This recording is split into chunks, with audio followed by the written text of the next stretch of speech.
Sekarang kan pemerintah mencanangkan untuk new normal, tapi kalau saya secara pribadi,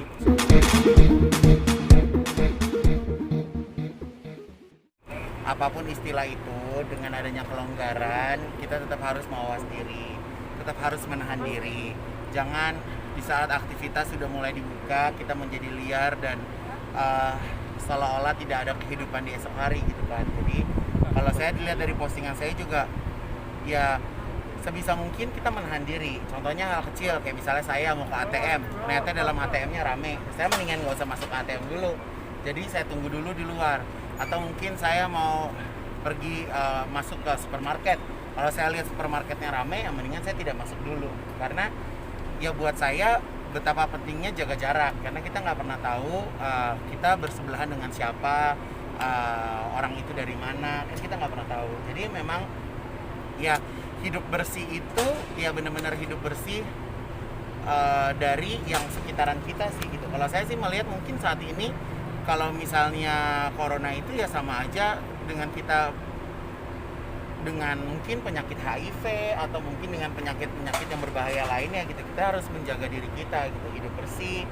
Kalau mau dekat sama orang ya kita harus tahu juga latar belakangnya seperti apa gitu kan. Excited juga nggak sih setelah akhirnya new normal akan diterapkan, jadi excited, dan tempat apa yang akan segera dikunjungi setelah new Saya normal? nggak ada yang excited, biasa aja, karena itu dia saya tetap mindset kekhawatiran gitu. Jadi tidak ada sesuatu yang lost, tidak ada sesuatu yang menjadi liar, sesuatu yang menjadi bebas, yang tadinya tidak boleh menjadi boleh. Karena kalau buat saya tetap membentengi diri saya untuk tidak boleh melakukan aktivitas yang liar gitu.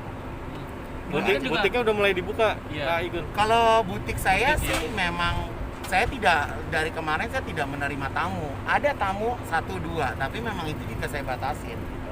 Dan aktivitas anak-anak jahit juga memang sangat terbatas gitu. Mungkin dari letak mejanya gitu kan, dan aktivitas jam kerjanya, dan pegawai saya udah saya tes COVID, terus udah gitu kita dari kemarin sudah ada penyuntikan vitamin dan segala macam, dan kalau misalnya memang kurang enak badan juga langsung sadar diri untuk tidak masuk kerja gitu.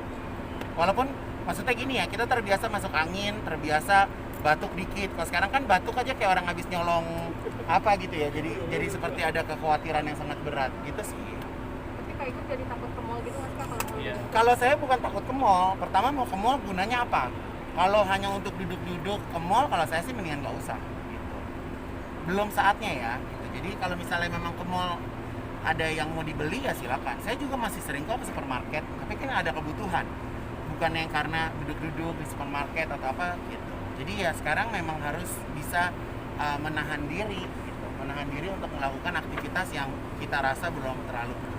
Lihat di servis mall, sedih nggak sih atau Kalau saya sih mungkin bukan sedih ya, tapi ngelihatnya memang ya jadi kayak seolah-olah besok itu nggak ada hari lagi gitu. Padahal sekarang kan zaman udah canggih semuanya, belanja lewat online juga bisa.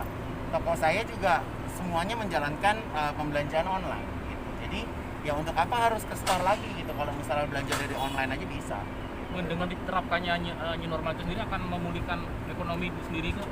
Saya sih pengennya ya segala sesuatunya kembali normal lah gitu. Seperti itu. Ya karena kalau misalnya kita pikirin, banyak teman-teman yang di PHK, teman-teman pengusaha juga tidak bisa membayarkan gajinya, banyak yang dirumahkan, kan kasihan juga. Kalau Igun sendiri seberapa besar pengaruhnya dari corona terhadap usahanya sendiri? Kalau saya alhamdulillah malah membuat lapangan pekerjaan. Saya buka kafe Kejora, walaupun tidak terlalu besar, tapi setidaknya saya bisa membantu teman-teman untuk mengurangi pengangguran. mau by order? Ya pakai online juga. Gun, satu lagi Gun, ini kan di selain isu juga selain ada corona, apa namanya, dampaknya juga ada yang bunuh diri, artis India usia 25 tahun akibat depresi, tidak dapat job.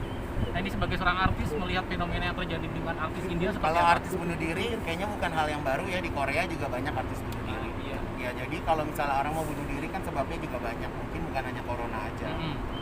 Nah kira-kira untuk menasihati supaya tidak sepi job sebagai seorang artis, apa yang harus dilakukan? Inisiatif, punya lebih berekspresif. Buat aku membuat satu peluang-peluang baru, buat saya masih banyak jalan kok gitu. Walaupun nggak ada syutingan atau nggak ada show, ya kita harus pikirin bagaimana caranya ada perputaran keuangan dalam hidup kita.